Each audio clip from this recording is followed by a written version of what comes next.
So, renewable energy is really good in a lot of ways. And what I try to explain to people is that this isn't something new or fantastic.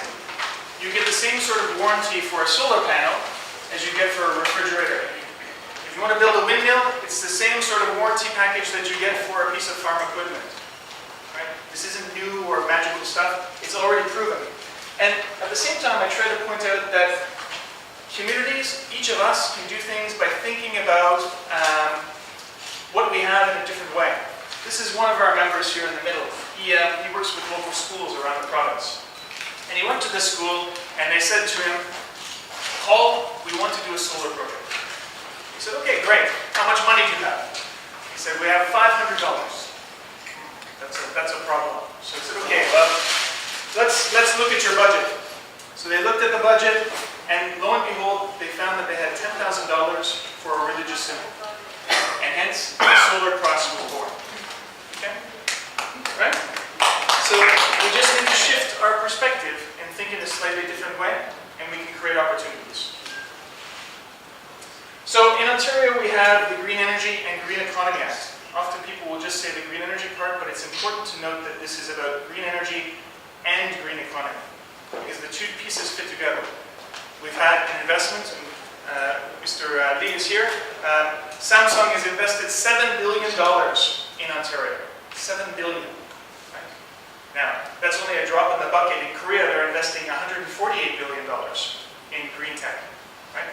But Samsung is here, Johnson Controls, various others, and all of them point to the fact that we have this legislation, which adjusts a lot of various acts, from our Planning Act, our Energy Acts, water, all of the different pieces to try and align them so that every ministry has a responsibility to enable renewable energy and conservation to happen in Ontario. It also creates the feed-in tariff, the fair, fixed, long-term contract. Right? A feed-in tariff contract is fair, fixed, and long-term. This is an example of one of the projects that happened under the earlier standard offer program. It's of course, what is this? Biogas digester. So this is poop gas in here. Put some manure in, pushes down. This is a rubber tarp, burns in there, turns into electricity and heat that they use on the farm, and they sell their power back to the grid. So what's our progress in Ontario? Well, the feed-in tariff, we proposed the idea of a feed-in tariff in the Green Energy Act 2 years ago. This time, we were at the World Wind Energy Conference, you were there, in Kingston. George Smitherman, our Minister of Energy and Infrastructure at the time, had come onto the job 3 days earlier, and he met with Herman Schieder and a number of other people from the association, and they convinced him that, maybe you should come to Germany, Denmark, and Spain to see with your own eyes what's going on here. So he did. He went, and then a year later, we had the legislation passed, and he got the award, and a year later from that, we have 2,500 megawatts of wind, solar, biogas, biomass, and hydro procured in Ontario. 2,500 megawatts.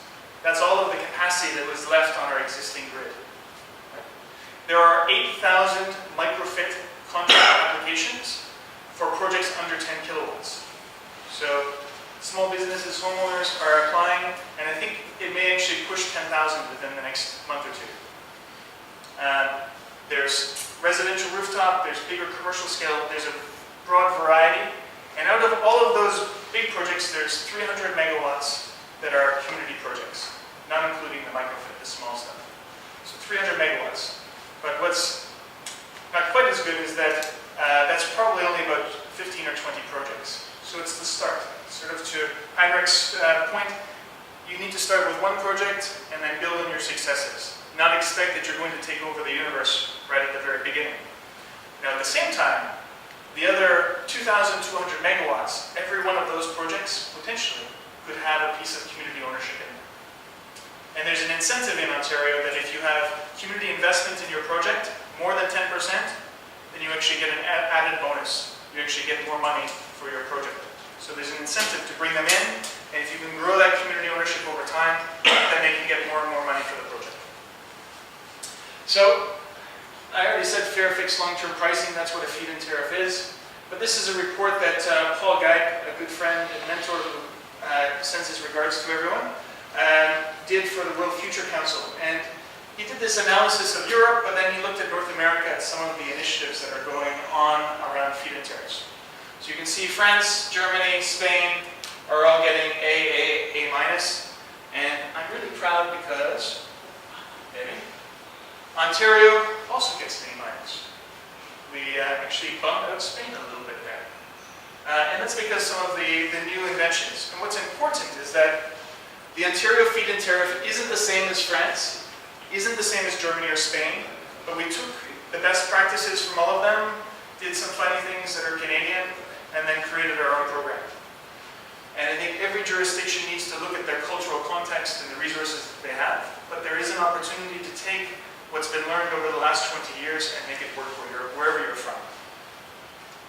So, what are the key ingredients to success?